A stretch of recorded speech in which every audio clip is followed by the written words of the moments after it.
Hello, welcome back to Sushi LiveNoding. In this episode, I will be sharing with you this node tree creations. So it's basically, I was doing improvisations the other day, and it's basically a grease pencil, and it's kind of animating like an LED light, and also it's respecting the strokes of grease pencil, so you can have like multiple strokes, and you can basically draw anything and it's gonna update itself. So let me try. If I draw the stroke like this, go back to object mode and update, we're gonna have something like this. So it's kind of neat. It's not complicated actually. It's really quite simple. And also, oops, let me undo that. The idea is basically I'm using sverchok nodes to generate a vertex color, and the vertex color is being used to create this glow. This is running on EV, so there is a vertex color here with the emissions that's added into principle. So it's kind of really behaving like an LED light. And underneath is these nodes, and I could make a lot of variations. Let me try to explain what's going on. So at the end we have this vertex color, but we started with grease pencil strokes, right? And it is a multiple strokes. So this is what's going on. It's gonna pick up grease pencil based on this frame number, and then we resample it like usual. I can resample it more or less, so let's make it less. So it's still gonna work with less LED.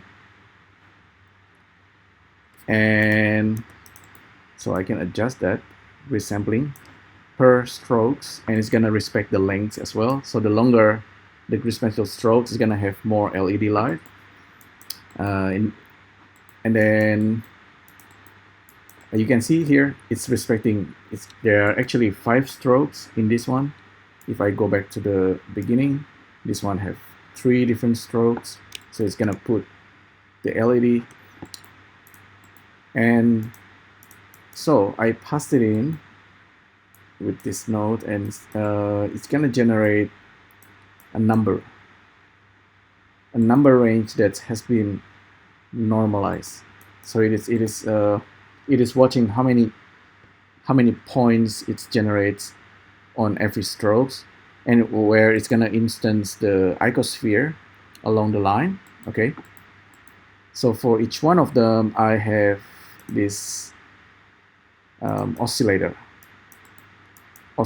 that's which phase has been driven by the frame. That's why we have these animations, otherwise it's gonna be static. So this is static. This goes to the phase, so it's animating. And this oscillator and this number range is also something that we can tweak. So we can have like a multiple running LED animations. You can keep it normalized with the period being changed. So you can have something that's kind of neat, almost like a Christmas light, or I don't know. It's not like neon, it's more like LED. So we can see here how it is tracking the number of points per path, and then it goes into color. Okay, so it's easy because we have this normalized, and this is being oscillated.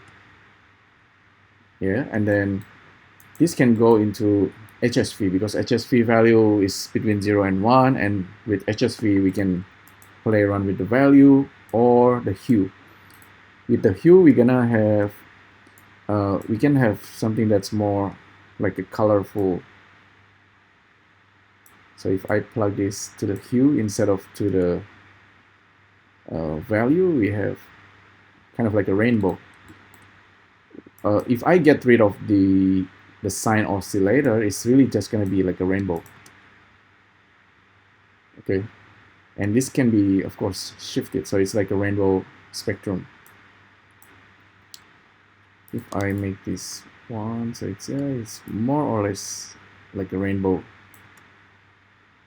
and it's animating. So a lot of potential here. And out this color, this is the tricky part, probably this list join, list split, list repeater. This is the trickiest part. So here, in order to colorize each and every mesh, this is a single mesh. If you notice, it's not like multiple mesh. A single mesh with a single material, but each and every vertices or each and every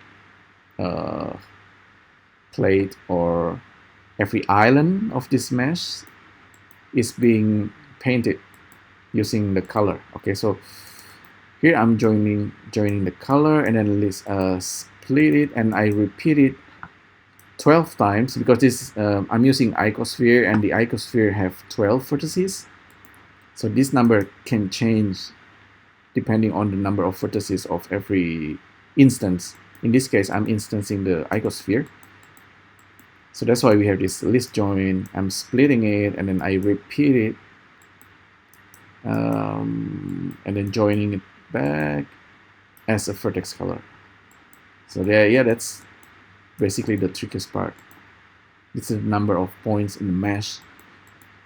So we are colorizing the vertex color, and the vertex color get passed into the shader, EV shader, and we have this.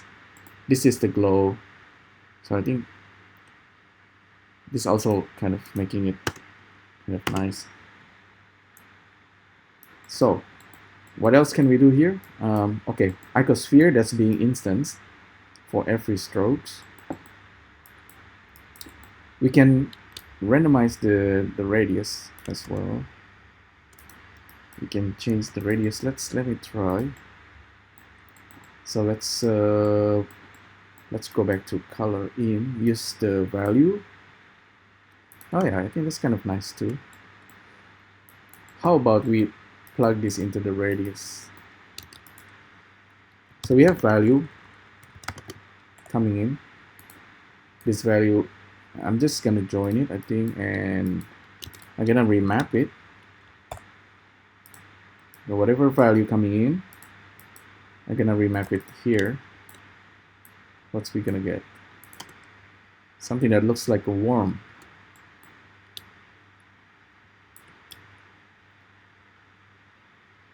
And we can play around with the period. Yeah. So now we have something, yeah, that's looking just like a worm. This is actually a value between 0 and 1 that somewhat has been normalized and also oscillated. That's why we have this kind of worm passing by and animating along the strokes. So I think this is kind of interesting, and I think really also quite important in terms of understanding the value. Really, I think what's really powerful here is how Blender handles the grease pencil, and how we can resample it here using sverchok, or if you are using like your own script, you can script it as well using Python, or you can use drivers. Whatever it is, it will work. So we can draw something different. I don't know, maybe like a face, monkey face, and then go back to object mode, let it update. Yeah, it works. So this value can goes into the hue as well, so we have like spectrum. Yeah, it's probably a little bit too colorful. Maybe gonna increase the number, increase or decrease it, up to you. And you can resize it over here. So a lot of value, remapping, normalizing. It's something that even if you don't understand it today, tomorrow you're probably gonna need this at some point. It's just a matter of understanding how you can resample strokes of grease pencil. In the future, I'm pretty sure grease pencil can be really, really powerful this way. It's one way to, you can understand it, how it works. All right, so yeah, let me just call this a Serpent LED, Rainbow Serpent LED. It looks like a serpent, but it's also looking like a worm in this case. If I unplug, it is a little bit like a serpent. There we go. Right, snake. All right, so hopefully you find this useful, interesting, and let me know if you have any more question or something to add. Thanks again for tuning in, and I'll see you next time. Bye.